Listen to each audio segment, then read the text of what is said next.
This is the Weekly Scramble, a place where we chat about life over a cold one or two. It's time to belly up to the pod with Mike Fratelloni and your host, Chris Reavers. That's right. It's time for the Weekly Scramble podcast. My name is Chris Reavers. With me, as always, his name is Mike Fratelloni. Hello, Michael. How you doing, Reavers? I'm doing well. Do you realize what takes place exactly 1 week from today? I do. Believe it or not, I do. The Great Minnesota Get-Together, as hard as it is to believe, it takes place exactly 1 week from today, and we've got a number of emails from people that were wondering if we're going to be doing the show out there this year, including Josh, Mike, Rob, Mike Fratelloni, and other people that were wondering. And I got to tell you guys, we tried to pull it off. So there's a little bit of a different twist on the state fair this year. So I thought I'd just kind of take this moment to tell everybody. Unfortunately, you and I will not be out at the state fair this year because the booth that normally occupies Garage Logic, our show, Kenny's show, in some cases, Rookie and the Family podcast, that is going to be given out to our friends up the hall at Score North. So Phil Mackey, Judd Zolgad, and all those guys are going to kind of do their thing from that booth this year, where you can still buy all of your sweet Garage Logic swag at that same booth, but Garage Logic is going to be doing the show in the afternoon from 1:15 to 2:15 at the KSTP building, so the television booth. That will be cool. Which is very, very cool. And they didn't want to bump, Channel 5 News for us. What?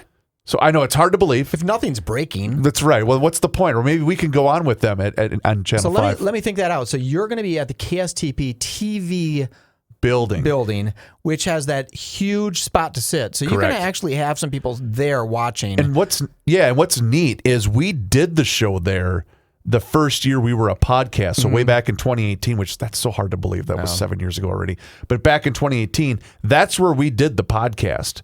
The first year at the fair. Show up? Oh, it was packed. Okay. It was fantastic. So we just did the 2 Fridays, and that's actually what we're going to do this year. We're just doing the 2 Fridays at the KSTP building for Garage Logic. And what's neat is because now they have a midday show on Channel 5 called Minnesota Live, and they have a little bit of a window between that show and when Twin Cities Live has to take over. So I mean, it's literally we get an hour. It's like 1:15 to 2:15, and that's it, right? That's the only Live, because they got to take over, and that's a huge production, right? Yes. Well, both those shows are a huge production, so we're just gracious enough that they were gonna. 10 years you and I have done the state fair together. I know, isn't that crazy? Yeah, actually, I'm pissed now. Now that I think about it. Well, we could do. I write a strongly worded note to? You? Not me. Okay. Well, honestly, because I've always enjoyed, let's turn this into a state fair segment. Why not? I've always enjoyed that for a couple of reasons. Number one, we get to run into people that we otherwise probably wouldn't see, listeners of the show 100%. or just, randoms that just happen to be walked by going, is that Fratelloni and Reavers? Hell yeah. But the other part I liked was just interacting with, whether it was, when we used to do the beer show, the beer vendors, all of the different people that were out there. It was just fun to put a face to the name of people that you've constantly referred to over the years. And of course, my favorite moment of all time of us doing the show there was when the 3 Leinenkugel brothers came over to do the one segment with us, which turned into damn near the whole show.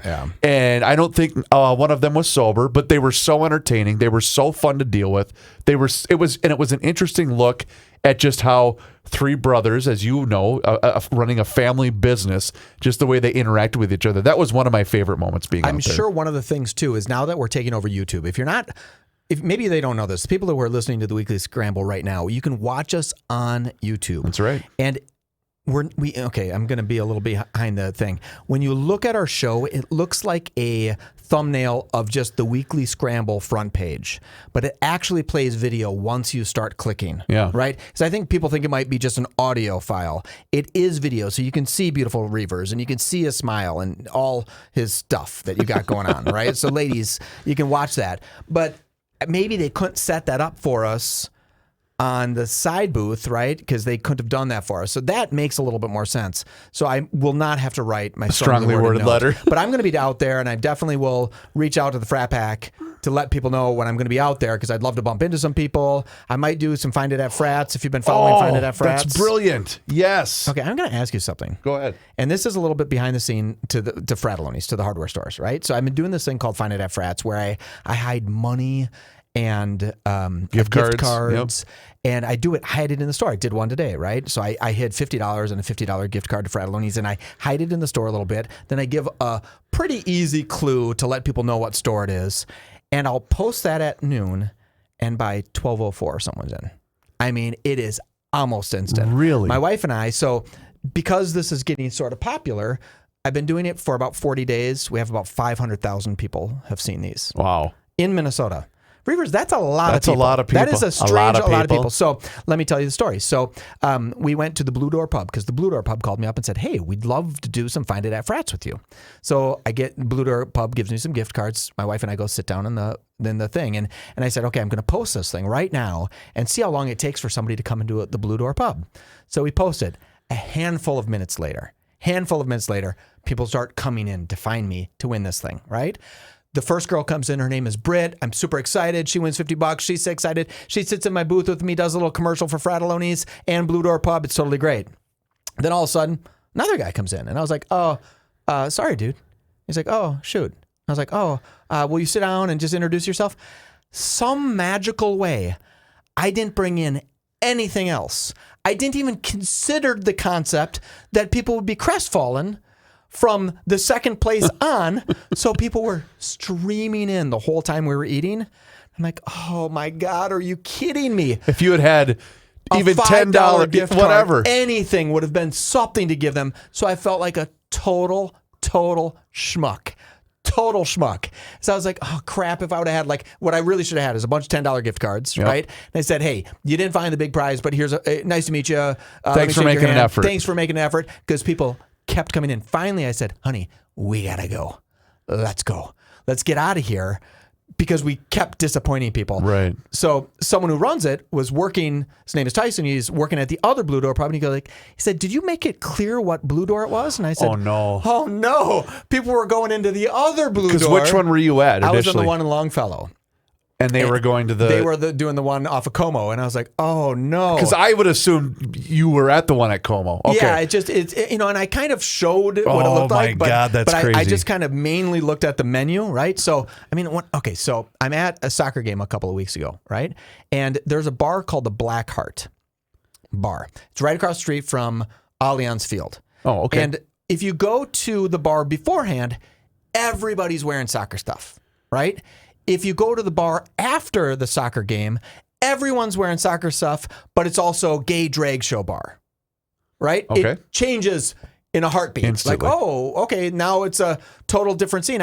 In fact, last year I was there at the drag show. I think I talked about it on the show. And I was like, I don't know if these are men or women. I couldn't tell if they were men or women dancing. Like, I knew I was getting old because I was like, But the key is they have two bathrooms, two separate bathrooms that are just gender open.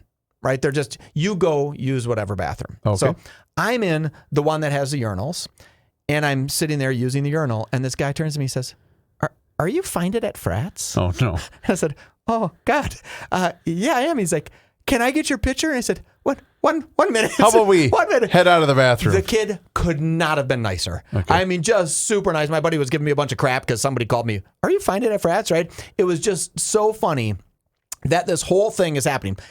I really told a long story to tell you what I want to do at the State Fair. And the State Fair is going to kick me out for this. I just think they're going to kick me out of this. What I want to do is I want to go through the State Fair when I'm there and start doing a bunch of Find It at Frats gift cards at the State Fair and do a bunch of them, right? To the point where I don't think I want to show what I look like, because I don't want people to find a couple and say, oh, there's the Mike Fratelloni. Yeah. I'm going to follow him around as he hides these gift cards throughout the State Fair. So I'm trying to solicit friends that are going to help me do this, right?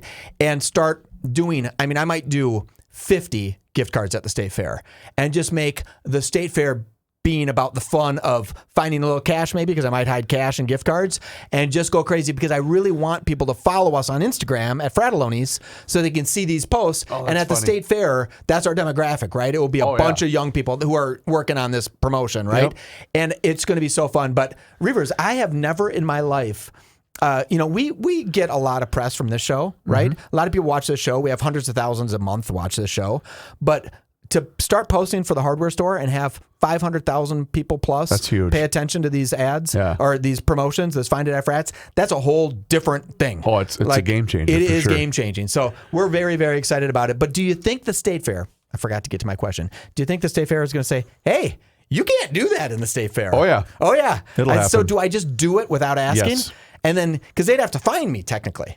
And they won't do that. What they'll just do is they'll give you a stern, hey, that's kind of against the rules. Just quit doing it. Okay. Then if you do it again, then that might be a separate conversation. Yeah, and I don't Not want- that I would have any type of experience with that whatsoever. Oh, yeah. Stickers? But yes, they will respectfully ask you to stop doing Okay. that. But again, it's got to be something that discovers. Yeah, this. and I don't want to create any problems. I don't want to do anything wrong. No, you're Mr. right? State Fair. The only reason I'm there is because I love it. Period. Right. I love the State Fair. And by the way, I'd be giving people money to go spend at the State Fair and a gift card to Fratelloni's. So when they're done with the State Fair, they could go to Fratelloni's and buy the State Fair. Okay. Right. So you think they'll stop me?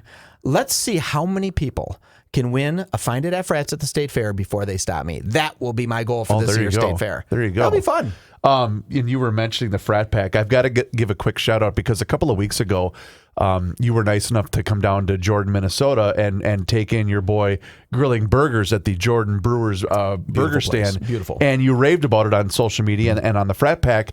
I can't tell you what type of an effect that had because we had a couple of people stop by. There wasn't a game going on, but that's the beauty of that ballpark is you can access it from you don't need to have a gate let you in because you can just access the ballpark because it's owned by the city. And so many people said, in fact, I think it was Charlie that was driving from somewhere to Duluth and thought, I'll take a quick detour and go check out into Jordan. Jordan. And he took a selfie and he posted on the frat pack, which saw is that. super cool. Yeah, very cool. And even last weekend, I was asked and worked the burger stand again for the 35 and over state baseball tournament. And it's fun. It's just guys watching ball and having a couple of beers and just BSing all day. So Does the catcher get a stool to sit on or do they have to just bend over? he might take you up on that, to be perfectly honest with you. But I had two people that came up and said, "You're Reavers." And I said, yeah. And they went, "You weren't lying. You're really working the burger stand." And I said, that's "Yeah." too funny. He said, "We heard about it on the show. Mike raved about it. It was a wonderful couple. They were on their motorcycle. Oh, couldn't be better. And it was on Saturday. It was a beautiful day. So they were driving up and down Highway 21. They stopped in for a burger. And I think they might have had a Diet Pepsi and got back on the bike and headed out. Wonderful And that was couple. a burger that you made. 100%. I said, Oh my God. Did they check to make sure you wash your hands first? Did you have the little gloves on? I said, "You want grilled onions and cheese?" Oh. They said, "Of course." So yeah, I got to do the grilled onions Yeah. and cheese. But and then there was another young man. I would guess he's probably in his early 30s. Loves baseball. Isn't from here, but listens to the shows. And he also stopped by. It was super cool. Very so cool. I'm very thankful that you did that because it was so very much very fun. cool. So much fun. Okay, so you talked about State Fair. You talked about finding it at Frats. I got an idea for you that just popped into my Okay, head. give it to me. Let's talk about our friends at We Are Nuts and wearenutsmn.com. They have a booth. They do have a booth. And I think what would be cool is you could say, and again, I'm not trying to spend your money or spend their money, but that could be a neat angle where they've got a booth out there and they're going to tell me at some point what they're going to unveil. But I do know that the dill pickle selection of We Are Nuts. Okay. We had it at Back to Is the that 50s. only at the State Fair? Only at the State Fair because Michael brought in kind of the test run of them Sure. to Back to the 50s, which was a couple of weeks ago. And he brought them in to not only have the staff sample it, but the entire crowd because we were at O'Gara's and it was packed. Packed, okay. And he brought it out and everybody raved about it. And I'm not the world, I like a pickle. I'm not, like dill pickle, sunflower seeds, not a huge fan. I thought your nickname in college was Baby Gherkin. I thought you must have loved I had a Baby feeling a Gherkins. cheap shot was Okay, going there. But sorry my about kids that. love dill pickle, Sure. sunflower seeds. So I Okay. can't wait to get a couple of those for my boys because they love dill pickle seeds. So that could be something, an angle out there. And I can't wait to see what they unveil for the Minnesota State Fair because they've got a booth over there in the West End and it's going to be spectacular. Well, I can do Find It at Frats right at their booth. Boom. Right? I'll just do some Find It. They won't even know. No. What's he doing? Yeah, here? what's he doing? Why is he taping money to the wall? But go online to wearenutsmn.com and you can see their entire selection, including the 4-pack sampler pack, which includes my personal favorite, the maple bourbon toffee almonds, which are spectacular. And you can put them on vanilla ice cream. It's really good as well. But you can also go into any one of your Fratelloni's Hardware and Garden Stores locations, Max Hardware's locations, Lunds and Byerly's, Kowalski's. But they also have a location finder on their website as well. So if you're not in the area, maybe you're out of state, what have you can order it online, but you can also find it online at wearenutsmn.com. It's been a great relationship, and we're so happy to have them on board. And oh, by the way, they make one healthy snack, or one heck of a snack as well, too. Did you not to say healthy there? Well, because it's got the sugar component. Some people have a problem with that when I say healthy, but I love them. I mean, it's been a great relationship. 10,000 people are listening to this right now. Yep. Maybe 500 will be at the fair any given day. Sure. If you could just do us a favor, even if you're not in the market for nuts and you walk by the We Are Nuts booth, stop by and say, can we meet the big nut, Fratelloni's and Reavers? All you have to do is say, if you did that 5 times, if 5 of the 500 did it, the people at We Are Nuts would be really super excited about that. And I know they're looking forward to the fair as well. So anyway, it's so much fun. Really great people. And please make sure that you mention that you heard about them on the Weekly Scramble podcast. And you ready? Yep. So you were talking about the bar that kind of transformed. And it was a what did you call it? A gender neutral bathroom, whatever it was. Where you could pick any bathroom. But you talked about the bar kind of transforming in an instant. I got to share a very quick story because I know you've got something that you want to get to that I wrote down. So this would have been, and this is going to sound like I'm a big deal, and I'm not a big deal. I had to have 3 separate bachelor parties. Just hear me out. Hear me out. Okay. One in Vegas, one in Miami. No, I didn't do Vegas. I didn't want strippers. I didn't want any of that stuff. I'm not kidding. And I said, trust me, I believe you. The one was going to be kind of like everybody. Like we were going to go golfing. So I have a good friend, and we rented out a golf course, and we just kind of took it over for the first part of a Saturday, right? And that was kind of everybody, the extended cousins, the extended friends, all that stuff. It was a blast. And 2 of my best friends said, well, we want to take you to Chicago because we have another friend that lives in Chicago and he's in the military and can't do some of this other stuff. So we were going to go to Chicago, just the 3 of us, and we were going to basically spend 2 nights there, and it was going to be awesome. So we went to a Cubs game. It was a Friday afternoon Cubs game. We flew in. We took the train because he lived right on the Amtrak line. We got dumped off. We got to his place. And we said, all right, do we want to drive down there? I go, no, let's just take the train to the Cubs game because we all know we're going to partake. So we go to the game. It was a great time. We go to this place called the Cubby Bear. You've been to Wrigley, right? You've never? Yeah, but I haven't been to that part. Wrigleyville is awesome. Okay. It's so much fun. And so we went to the Cubby Bear for a couple of pops, and then we kind of just make our way down the street, right? And it's probably 4 o'clock. We get to the Cubby Bear. Hey, let's have a couple cold ones, 4 or 5 o'clock. Oh, hey, let's go to the next one because maybe we got to get something to eat quick. And then we got to this place. It's about, I want to say 7-ish or so. And it's around this, I remember it was in like August. And it's around 7 o'clock or so. And it was just people in baseball gear. And I'm wearing just a blue polo shirt. I had a Cubs hat that I bought at the ballpark. And about an hour or so in, the 4 of us are not sober. Okay. So we're having a good old time. You're well lit. And I get a tap on the shoulder, and it's this beautiful, beautiful young lady. And she says, I hate to be this person, but I have to close out with you guys. And I'm just thinking, oh, it's her shift is over with. So okay. I said, my goodness, not a problem at all. She goes, well, do you want one tip? I go, no, just put it all in one tip and we'll figure it out, right? Well, I didn't realize. I kind of looked around, and all of a sudden everybody was wearing really nice clothing. Oh, okay. So it had kind of transformed to a nightclub. Sure. And I'm thinking, oh, we got no business being in here, fellas. Yeah. We gotta go find a dive bar now. We gotta get out of here. If not, go home and pass out. I thought you were gonna say it started raining men, and you're like, wait, this is not. But here's what's funny.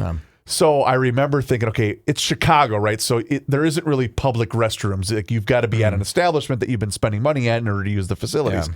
And so I thought, okay, well, before we go, I go use the bathroom. So I walk over to the bathroom, and I'm in. You've seen me in shorts. Flip-flops, I'm not somebody that should be wearing shorts at all. So I'm in flip-flops, shorts.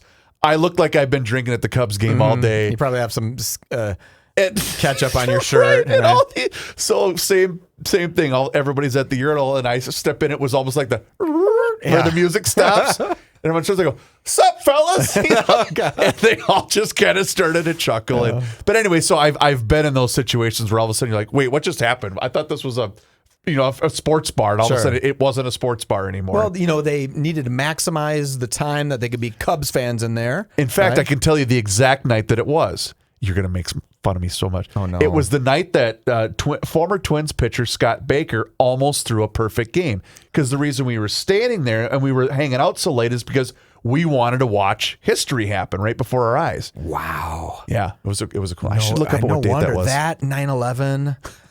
When one of the Kennedys got shot, And when how could Scott you forget? Baker almost When threw a perfect game. Scott Baker almost threw a perfect. God, you care about some weird stuff. My dad said, "Quit having him talk about baseball," and I said, "Dad, I couldn't stop him if my life depended on it. He loves baseball more than anything."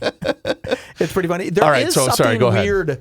So, I'm a couple days late on the announcement of this new Vikings cheerleader. I'm sure you've seen this. Yes. And I want to actually kind of talk to you about this because I feel conflicted. All right. Because there's a little dichotomy going on here, and I'll explain it. So there's a new Minnesota male Vikings cheerleader, and he's not a cheerleader. He's a dancer. And in fact, Vikings really don't have cheerleaders. They don't have someone with a big megaphone saying, "Give me a V, V." Give It's me, more of a dance squad. He's a dance squad guy, and he's glittery looking, and he dances the same kind of sexy moves that the women do, right? And then, so you got that. So take that guy and put him to the side, right? And then you have this Jen Powell, who's the first Major League Baseball umpire that's female. Her name is Jen. She debuted, was it Saturday or Sunday? I think last Saturday. Yep, Right. okay. And I looked up her stats because I didn't want her to do bad. Sure. I thought she did. But in retrospect, I have some stats, right? So let me give you some stats. Please do. So she had a percentage, an accuracy percentage of 92.72% on balls and strikes during Sunday's finale, getting 140 of the 151 taken pitches accurate, right? That's according to ump scorecards. The average umpire for the 2025 season is 94.27. Some of those umpires might have been doing this for 25 years, Sure. right? So as a brand new, first time being a female in it, right? She's breaking historical boundaries, right? This is a big deal. To get 92.72 is actually pretty damn good. She's not that far off. Sadly, she missed the first pitch. That was what, 6 inches inside? It was really bad. It was First one really was pretty bad. And you saw the pitcher kind of look back like, oh my God, I love her. I want to say this too. Like, I don't say that because I was rooting for her to fail. Sure. I say that because listen, I've had to ump. I hate umpiring baseball. I do, because you're in a no-win position and everyone's mad at you, and you get the feeling that everyone's watching you and waiting for you to make a mistake. So I have empathy for that, because that's the exact position that you're in, which is why, unless I'm begged to do it, I try not to, or I spend enough of my free time and giving back to the baseball community. But I will say this: the last thing you want to have happen is to make a really bad call right away. Right on the very Now, if it happens, pitch. as you've had a pretty good game and there's a bad one, like, oh, okay, that happens, right? But on the very first pitch, that's like, oh, no. Here's another stat. Powell called ball accuracy at 95%, with 5 of the 104 balls called inaccurately. And the average is 97%. That's pretty damn good, right? Yep. But her strikes were only at 88%, with 6 of 47 strikes called inaccurately. So all in all, not bad. And here's my thing, Reavers. Here's my dichotomy. All right. I am completely fine with Jen being an umpire in Major League Baseball. I have no problem with that. If she is skilled at this, and I assume she made her way through college baseball. Oh, yeah. You don't get there by not earning your stripes. Yeah, she has to be the best of the best, right? She has to be the best of the best in any gender, right? She has to be it doesn't matter. Let me rephrase this. I don't think they picked her because she's great and a woman. I think they picked her because she must be great at this. For sure. Yep. Baseball doesn't want to have, and hopefully she wouldn't want to be in it if she wasn't going to be great at this. So hopefully she has a great career. Here's my problem. I have no problem with her. But the Vikings hiring this young guy to be a male dancer at Vikings games, dressed in glitter and dancing salaciously like the other dancers are. Why does that bug me? But okay, Reavers? I can tell you why. Why? So I'll be perfect. Let me set this up. Mm-hmm. I was not even, I watched most of the Vikings game on Saturday because, again, I was working the burger thing and the game was on the TV. So I watched a fair amount of the game. Okay. I didn't know anything about this until I got to work on Monday. And I tend to not consume social media as much on the weekend because I just need a break from it on the weekend when I'm not working. I didn't know anything about this until Monday when we were doing our pre-GL powwow with the group minus Rookie because Rookie's never here on time. But Kenny's the one that alerted me to this. He's like, "Are you?" Because he knows that I'm a season ticket holder. He knows I'm a huge Vikings fan. He said, "Let me guess, you're one of these guys that's all wound up about this cheerleader." I go, "What are you talking about?" He's like, "You don't know anything about this?" I go, "I have no idea what you're talking about." So I didn't know anything about this till Monday. I know, and then I saw the video and saw the exact thing that you were describing. I know why it bothers you. Ready? Tell me. I'm gonna get inside the mic. Fred will only mind. Okay, be when careful. you saw that video, I know the exact first thing you thought about. Dylan Mulvaney. That's the exact thing that you thought about. But are they making a here, hold my beer, Bud Light moment? That I don't know if they are trying to do that or if they're trying to be a trendsetter. And I don't get.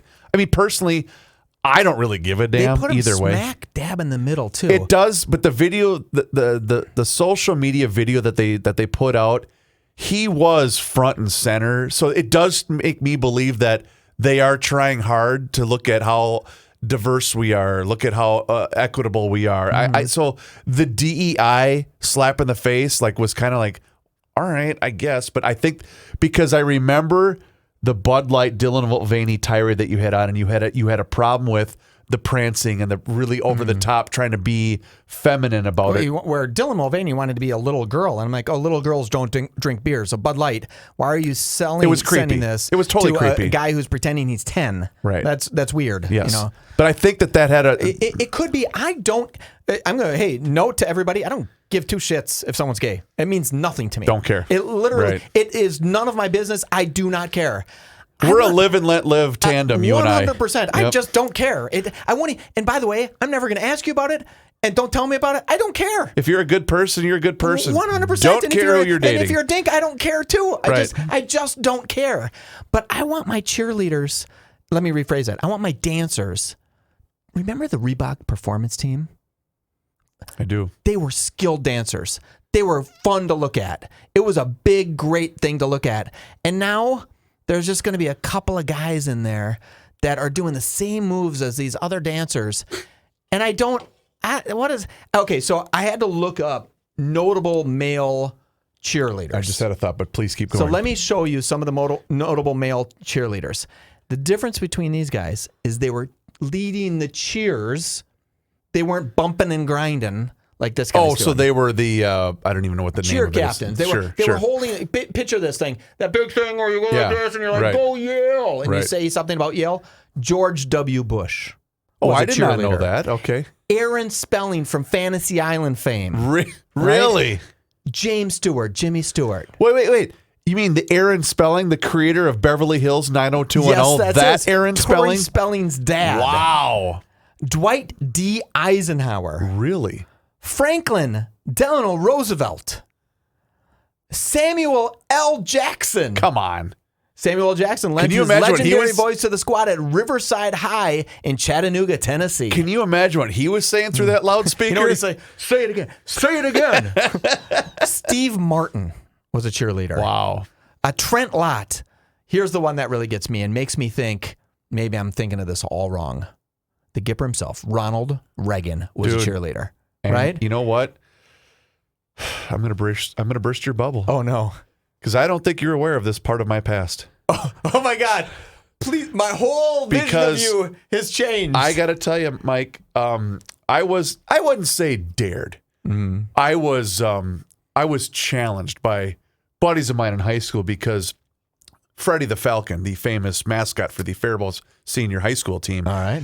Well, we had the Freddie that was trying to be the mascot for the basketball teams. He went down. Oh, hard. Yeah. And so someone had to step up and rise to the occasion. So this guy right here decided that it was his time.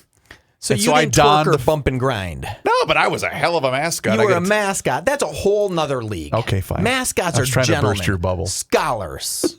So I don't know what it is. I think it's a personality flaw on my part, right? That I'm totally fine with Jen being an umpire in Major League Baseball, but I have a problem with the gentleman who's being a Vikings cheerleader. I want you to think about what I said, though. Maybe look at the two videos side by side, because I think that's what triggered your reaction. I really don't even have a problem with Dylan Mulvaney. I don't care.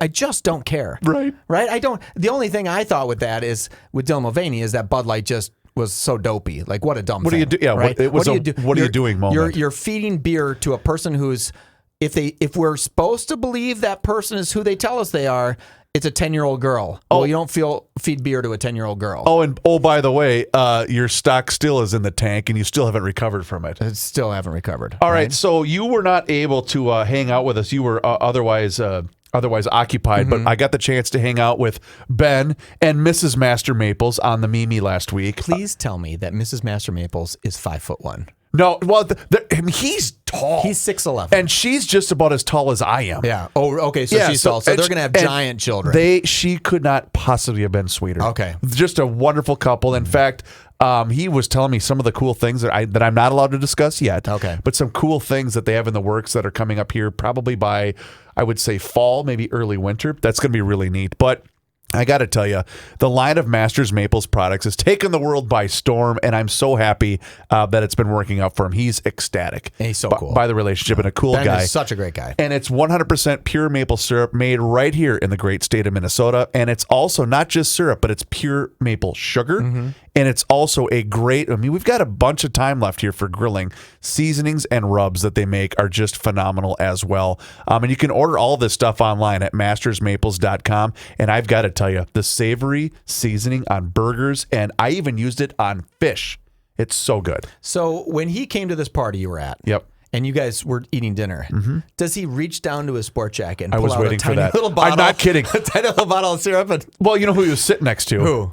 Sushere. Oh, okay. He's like, are you going to put maple syrup on that mess? Yeah, yes. And it was wonderful. He showed up 100%, just slowly pulled out the bottle like, excuse me, guys. Like, but if you go to their website as well, they have a lot of cool recipes and also all of their line of products as well.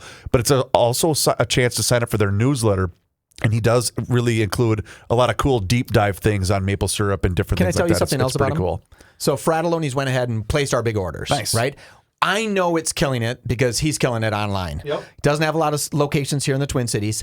If you can't support a small business like this is what we all want to support. For right? sure. A guy who makes a first-class product is a great guy, ultra small business, right? Yep. So I said, okay, Frattallone's wants it. We place this big order. He's got these beautiful displayers, and he says, I got to actually get it out of the trees to fill your order, because our order was so big, right? God. So he didn't have just hundreds of bottles waiting there, right? Because it's kind of a small batch, and you can only do this at certain. I'm sure he has it out of the trees. He's got to bottle it, is what he's got to do, right? I'm sure it's not the time to get it out of the trees. But I thought, isn't that funny that he's doing so much business. He's like, I don't even have it bottled yet. Yeah. Like, I got to get it in Thanks there. for the order. Thanks ready for you. It's not coming. So, but Frattallone's is going to do a Find It at Frats for sure. Cool. We'll do a bunch of Find It at Frats with that product. Very so when we cool. get it in, I'll let you know on this show. And obviously he's advertising it all over Hubbard stuff. And then I'll play some social media posts for it because I just love the guy. He's so cool, and his product is off the charts. So again, mastersmaples.com, and let Ben and the entire crew know that you heard about him on the Weekly Scramble podcast. Here we go. So I have a pretty, is it discernible eye when it comes to things on social media? And one of the things that I've had to both watch for myself, but also now that my kids are online a little bit more is AI has taken over. Yeah, all you have to say is no boobs kids are that big. Right. You can't have that small a waist and boobs that big. But here's the thing that it's floored me is how realistic some of this stuff has been. And I'll case in point. This happened, when did this happen? A couple of days ago. What is today? This happened about a week ago. And at first I thought, okay, is this real or is it not? But then I confirmed that it is in fact real. But a whale has passed away after colliding with a boat in I don't know how to pronounce Jersey this. Shore coast. Okay, so in New Jersey. Insane footage shows the whale bashing the boat, nearly capsizing it and sending a passenger overboard. According to the Marine Mammal Stranding Center, the whale was in very shallow water. Quote, I don't know how they even got where the whale was because it was so shallow, said director Sheila Dean, adding that the whale could have been cut by the boat. If the whale approaches you, you shut your engines off and they just lay dead in the water until the whale swims away. You should never approach a whale. The whale has now been identified as a 20-foot-long minke whale. The person who was thrown overboard is believed to be fine, according to local law enforcement. And of course, then when you see the replies, it's, well, why didn't you? Well, again, we're all in the water together. You're not driving. I mean, they weren't that far away from shore. No, and they weren't cruising. They were kind of just sitting there. They were just sitting there. And then all of a sudden, it's like, well, how are they supposed to see a whale that's underwater? Yeah, I don't think it's that's just their it's fault. just a tragedy. No one's at fault in this particular situation from the information that I have anyway. I saw that video and I thought it was fake. And you said, no, that's real. And it turns out to be real. I think there has to be. So AI is getting so good at faking. Why can't we use AI to discern whether something's AI and have it be planted on the video that said, this is AI, or this uses elements of AI? That's funny you mentioned that, because I had a report with Mr. Money Talk a couple of days ago, and this very thing was brought up where I think Elon is trying to sue Apple because when you go to the App Store, Grok AI is listed way down the list. And then you're thinking, okay, well, Elon, it's Apple's prerogative to push their own inventory. So anyway, and then the comeback was, well, Elon, you tend to push everything down that doesn't belong. So I get, but the point being that there is going to be, and there's going to have to be a correction to all of this at some point. There just has to be. Well, there has to be, like every video. So now I'm in the algorithm of these two apes telling jokes.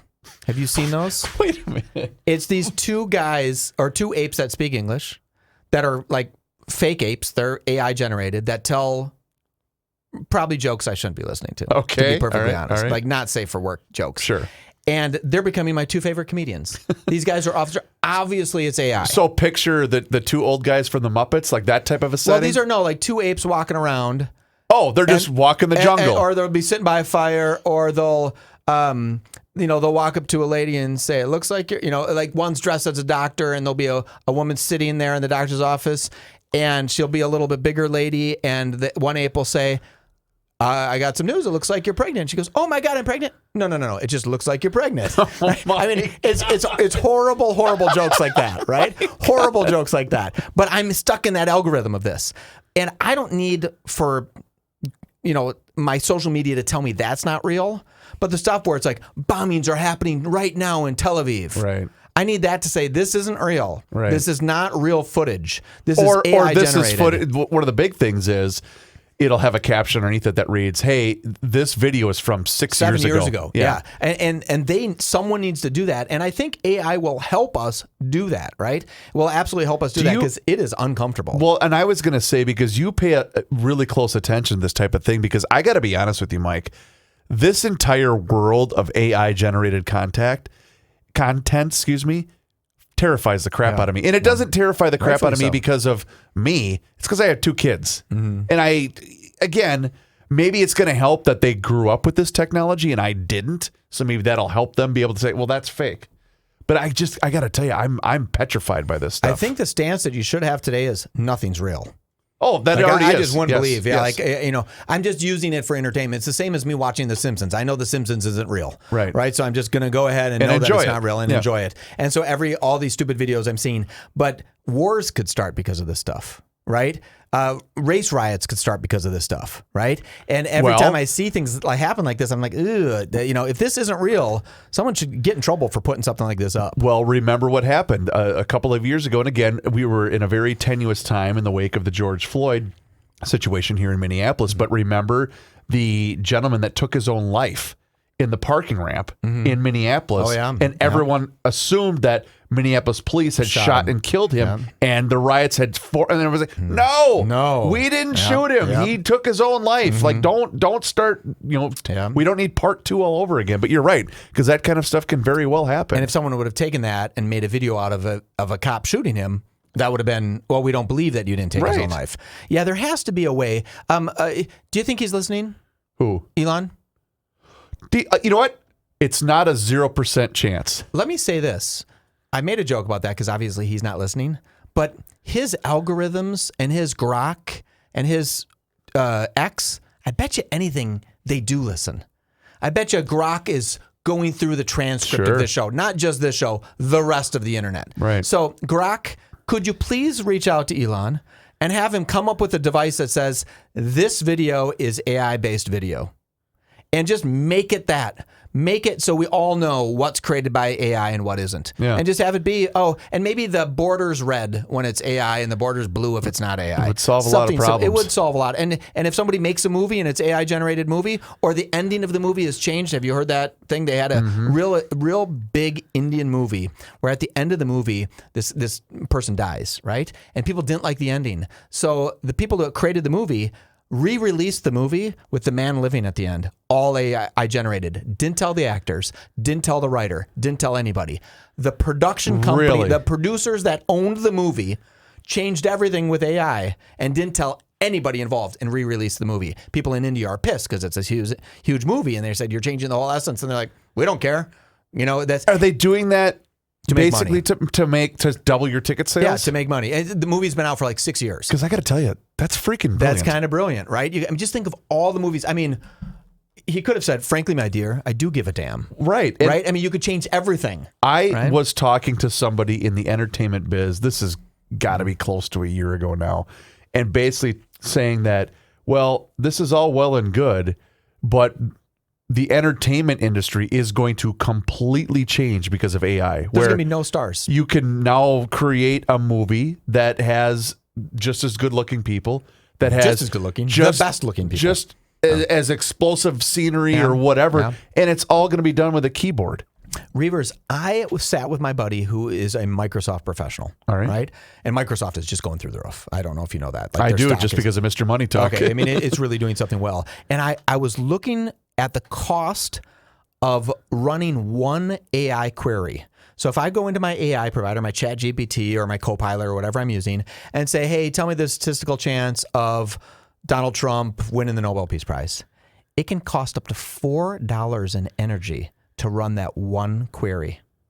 So I'm not paying $4, but the Microsofts of the world that are investing billions into AI because they know it's game and world changing, that are buying decommissioned nuclear reactors to create the energy to run this, they're eating that $4 right now on my query. If I do a query that says, write me a 30-minute movie with these characters, one looks like Angelina Jolie, and they found a hot dog, and they picked out the hot dog, and the hot dog turned out to be a space alien. If I do all that and make a big query, it can be $400 for that one query. And it's free to me right now. And it's like, oh my God, that is no wonder when big companies are saying we're investing $500 billion into it. It's because the cost of energy is so incredibly high. If I'm not mistaken, I'm going to say this number. I believe it's 3% of all energy in the world used today. All energy in the world, 3% of it is used for queries of AI. You're kidding me. No. And That's another nuts. 2% is to confirm Bitcoin trades, to mine Bitcoin trades. So 5% of the world's energy, the energy that we create in the world, are for Bitcoin and AI. That is weird. And just think AI is not going someplace. No. So, I mean, it could be Neither 20, is 30, cryptocurrency. 40%. Yeah, it is really, really crazy. Thank God I have some friends that are archaeologists, Reavers. Oh. And in fact, archaeologists have announced that they discovered a 2,000-year-old stain. They believe that it's from ancient Greece. Another archaeologist. They were holding a party to celebrate the unearthing of the largest dinosaur tibia ever found. Ever. It's going to be quite the shindig. Reavers, you are the best. Thank you, Michael. Please do us a favor, rate and review the show wherever you happen to be listening to the Weekly Scramble podcast. It helps other people find the show, and it helps us out as well. His name is Mike Fredoloni. My name is Chris Reavers. Thank you so very much for listening to the Weekly Scramble podcast. We'll talk to you again next time, and until then, cheers.